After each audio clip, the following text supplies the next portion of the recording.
Welcome to CSR centre. CSR online training Kannada ಚಾನೆಲ್ಗೆ ನಿಮ್ಮೆಲ್ಲರಿಗೂ ಸ್ವಾಗತ.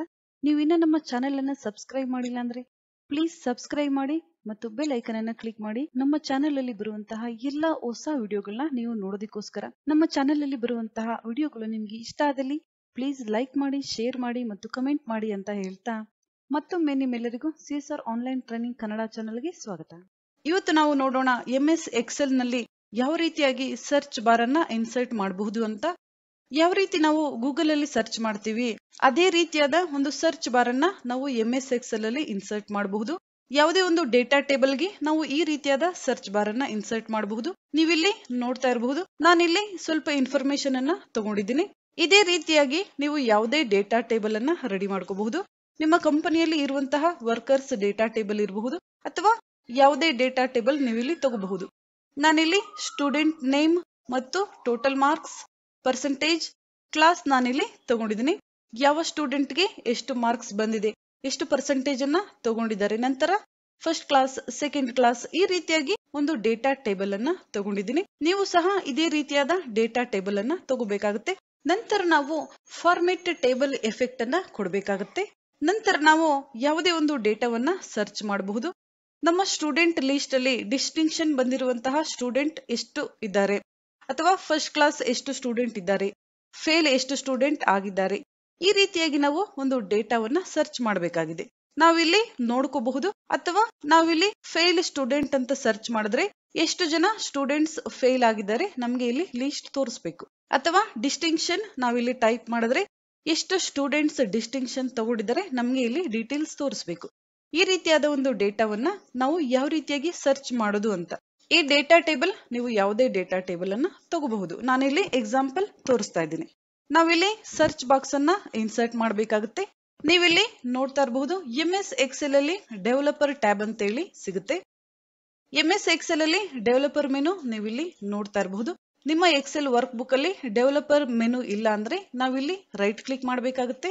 ರೈಟ್ ಕ್ಲಿಕ್ ಮಾಡಿದ್ರೆ ಕಸ್ಟಮೈಸ್ ರಿಬನ್ ಅಂತೇಳಿ ನಮಗೆ ಆಪ್ಷನ್ ಸಿಗುತ್ತೆ. ನೀವಿಲ್ಲಿ ನೋಡಬಹುದು main tabs, home tab, insert, page layout, formula, ಇಲ್ಲಿ ಯಾವುದೇ ಟ್ಯಾಬ್ ಅನ್ನ ನಾವಿಲ್ಲಿ ತಗೋಬಹುದು. ಇಲ್ಲಿ ನಮಗೆ ಸಿಗುತ್ತೆ ಡೆವಲಪರ್ ಮೆನು ಅಥವಾ ಡೆವಲಪರ್ ಟ್ಯಾಬ್.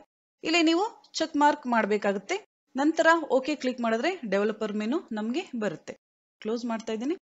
ಈ ರೀತಿಯಾಗಿ ನೀವು ಡೆವಲಪರ್ ಮೆನು ಓಪನ್ ಮಾಡ್ಕೋಬೇಕಾಗುತ್ತೆ. ನಂತರ ನಾವಿಲ್ಲಿ ಸರ್ಚ್ ಬಾಕ್ಸ್ ಅನ್ನ ಇನ್ಸರ್ಟ್ ಮಾಡಬೇಕು. ಇಲ್ಲಿ ನಮಗೆ ಆಪ್ಷನ್ ಸಿಗುತ್ತೆ ಇನ್ಸರ್ಟ್. ಈ ಟೆಕ್ಸ್ಟ್ ಬಾಕ್ಸ್ ಅನ್ನ ನಾನಿಲ್ಲಿ ತಗೊಳ್ತಾ ಇದ್ದೀನಿ. ನಂತರ ನಾವಿಲ್ಲಿ ಈ ರೀತಿಯಾಗಿ ಡ್ರಾ ಮಾಡಬೇಕಾಗುತ್ತೆ ಟೆಕ್ಸ್ಟ್ ಬಾಕ್ಸ್ ಅನ್ನ. ನಂತರ ಈ ರೀತಿಯಾಗಿ ನಾವು ಸರ್ಚ್ ಬಾಕ್ಸ್ ಅನ್ನ ಇನ್ಸರ್ಟ್ ಮಾಡಿದ ನಂತರ ರೈಟ್ ಕ್ಲಿಕ್ ಮಾಡಬೇಕಾಗುತ್ತೆ. ನಂತರ ಪ್ರಾಪರ್ಟೀಸ್, ನೀವಿಲ್ಲಿ ನೋಡಬಹುದು ಲಿಂಕ್ಡ್ ಸೆಲ್ ನಮ್ಗೆ ಇಲ್ಲಿ ಆಪ್ಷನ್ ಸಿಗುತ್ತೆ. ಈ ಆಪ್ಷನ್ ಗಳನ್ನ ನೀವು ನೋಡಬಹುದು. ಇಲ್ಲಿ ನಮ್ಗೆ ಆಪ್ಷನ್ ಸಿಗುತ್ತೆ ಲಿಂಕ್ಡ್ ಸೆಲ್. ಯಾವ ಸೆಲ್ಗೆ ನಾವು ಲಿಂಕ್ ಮಾಡ್ತಾ ಇದೀವಿ ಅದನ್ನ ನಾವಿಲ್ಲಿ ಬರಿಬೇಕಾಗುತ್ತೆ. ಇಲ್ಲಿ ನೀವು ನೋಡಬಹುದು H ಕಾಲಮ್. ನಂತರ ಇದು ಸೆಕೆಂಡ್ ರೋ, ನಾನಿಲ್ಲಿ ಸರ್ಚ್ ಬಾಕ್ಸ್ ಅನ್ನ ಇನ್ಸರ್ಟ್ ಮಾಡಿದ್ದೀನಿ. ನೀವಿಲ್ಲಿ ಟೈಪ್ ಮಾಡಬೇಕಾಗುತ್ತೆ H2. ಇದೇ ರೀತಿಯಾಗಿ ನೀವು ಯಾವುದೇ ಸೆಲ್ ಅನ್ನ ಯೂಸ್ ಮಾಡಬಹುದು. J4 ಇರಬಹುದು ಅಥವಾ J2, K, ಈ ರೀತಿಯಾಗಿ ಯಾವ ಸೆಲ್ ಅಲ್ಲಿ ನೀವು ಸರ್ಚ್ ಬಾಕ್ಸ್ ಅನ್ನ ಇನ್ಸರ್ಟ್ ಮಾಡ್ತಾ ಇದ್ದೀರಾ ಆ ಸೆಲ್ ನೇಮ್ ಮತ್ತು ಆ ರೋ ನಂಬರ್ ಅನ್ನ ನೀವು ಇಲ್ಲಿ ಬರಿಬೇಕಾಗುತ್ತೆ. ನಂತರ ಕ್ಲೋಸ್. ನಂತರ ನಾವು ಡಿಸೈನ್ ಮೋಡ್ ಅನ್ನ ಎಕ್ಸಿಟ್ ಮಾಡಬೇಕಾಗುತ್ತೆ. Exit design mode. ನಾನಿಲ್ಲಿ ಸ್ಟೂಡೆಂಟ್ ನೇಮ್ ಅನ್ನ ಸರ್ಚ್ ಮಾಡ್ತಾ ಇದ್ದೀನಿ. ನಂತರ ಡಿಸೈನ್ ಮೋಡ್. ಇಲ್ಲಿ ನಾವು ಸರ್ಚ್ ಬಾಕ್ಸ್ ಅನ್ನ ರಿಮೂವ್ ಮಾಡಿದ್ರೆ ನಾವು ಸರ್ಚ್ ಮಾಡಿರುವಂತಹ ನೇಮ್ ಸೆಲ್ ಅಲ್ಲಿ ಬಂದಿದೆ, ನೀವು ನೋಡಬಹುದು. ನಂತರ ಎಕ್ಸಿಟ್ ಡಿಸೈನ್ ಮೋಡ್. ನಾವಿಲ್ಲಿ ಫಾರ್ಮುಲಾವನ್ನ ಯೂಸ್ ಮಾಡಬೇಕಾಗುತ್ತೆ. ಎಕ್ಸೆಲ್ ಅಲ್ಲಿ ನಮಗೆ ಹಲವಾರು ಫಾರ್ಮುಲಾ ಸಿಗುತ್ತೆ. ಯಾವ ಫಾರ್ಮುಲಾ ಆದ್ರೂ ನಾವು ಯಾವ ರೀತಿಯಾದ್ರೂ ಯೂಸ್ ಮಾಡಬಹುದು.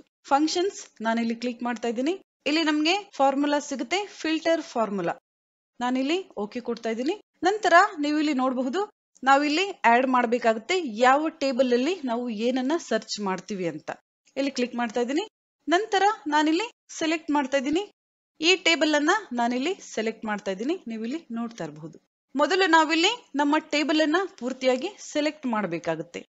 ನಂತರ ಇನ್ಕ್ಲೂಡ್, ನಾವು ಅದರಲ್ಲಿ ಯಾವುದನ್ನ ಸರ್ಚ್ ಮಾಡ್ತಾ ಇದೀವಿ ಅಂತ ನಾವಿಲ್ಲಿ ಆಡ್ ಮಾಡಬೇಕಾಗುತ್ತೆ. ನಾವಿಲ್ಲಿ ನೇಮ್ ಸರ್ಚ್ ಮಾಡ್ತಾ ಇದೀವಿ ಅಂದ್ರೆ ನಾವು ಈ ರೀತಿಯಾಗಿ ನೇಮ್ ಅನ್ನ ಸೆಲೆಕ್ಟ್ ಮಾಡಬೇಕಾಗುತ್ತೆ. ಇಲ್ಲಿ ನಾವು ನೇಮ್ ಇಂದ ಸರ್ಚ್ ಮಾಡ್ತಾ ಇದೀವಿ. ನಂತರ ಸರ್ಚ್ಡ್ ಸೆಲ್, ಯಾವ ಸೆಲ್ ಅಲ್ಲಿ ನಾವು ಸರ್ಚ್ ಮಾಡ್ತಾ ಇದೀವಿ ಆ ಸೆಲ್ ನಂಬರ್ ಅನ್ನ ನಾವಿಲ್ಲಿ ಹಾಕಬೇಕಾಗುತ್ತೆ. ಈಕ್ವಲ್ ಸಿಂಬಲ್ H2 ನಾವಿಲ್ಲಿ ಸರ್ಚ್ ಬಾಕ್ಸ್ ಅನ್ನ ಇನ್ಸರ್ಟ್ ಮಾಡಿದೀವಿ. ನಂತರ ನಾನಿಲ್ಲಿ ಟೈಪ್ ಮಾಡ್ತಾ ಇದ್ದೀನಿ no data found, close inverted comma ಅಥವಾ ನೋ ರೆಕಾರ್ಡ್ ಫೌಂಡ್. ನೀವು ಯಾವುದನ್ನಾದ್ರೂ ಇಲ್ಲಿ ಟೈಪ್ ಮಾಡಬಹುದು. ನಂತರ ಓಕೆ. ನಂತರ ನಾವಿಲ್ಲಿಂದ ಸರ್ಚ್ ಮಾಡಬಹುದು. ನಾನಿಲ್ಲಿ ಸರ್ಚ್ ಮಾಡ್ತಾ ಇದ್ದೀನಿ ಅರುಣ್. ನೀವಿಲ್ಲಿ ನೋಡ್ತಾ ಇರಬಹುದು ಡೀಟೇಲ್ಸ್ ಯಾವ ರೀತಿಯಾಗಿ ಬಂದಿದೆ ಅಂತ. ಅರುಣ್ 546 ಮಾರ್ಕ್ಸ್, ಪರ್ಸೆಂಟೇಜ್, ನಂತರ ಡಿಸ್ಟಿಂಕ್ಷನ್ ತಗೊಂಡಿದ್ದಾರೆ ಅಂತ ನಮ್ಗಿಲ್ಲಿ ತೋರಿಸ್ತಾ ಇದೆ. ನಂತರ ನಾವಿಲ್ಲಿ ಡಿಸ್ಟಿಂಕ್ಷನ್ ಅಥವಾ ಫಸ್ಟ್ ಕ್ಲಾಸ್, ಸೆಕೆಂಡ್ ಕ್ಲಾಸ್ ಈ ರೀತಿಯಾಗಿ ನಾವು ಸರ್ಚ್ ಮಾಡ್ಬೇಕಂದ್ರೆ ಕ್ಲಾಸ್ ಕಾಲಮ್ ಅಲ್ಲಿ ನಾನು ಕ್ಲಿಕ್ ಮಾಡ್ತಾ ಇದ್ದೀನಿ. ನಾವಿಲ್ಲಿ ಮತ್ತೊಮ್ಮೆ ಫಾರ್ಮುಲಾವನ್ನ ಇನ್ಸರ್ಟ್ ಮಾಡೋಣ. Filter formula, okay. ನಂತರ ನಾವಿಲ್ಲಿ ಸೆಲೆಕ್ಟ್ ಮಾಡಬೇಕಾಗುತ್ತೆ ಕಂಪ್ಲೀಟ್ ಟೇಬಲ್ ಈ ರೀತಿಯಾಗಿ.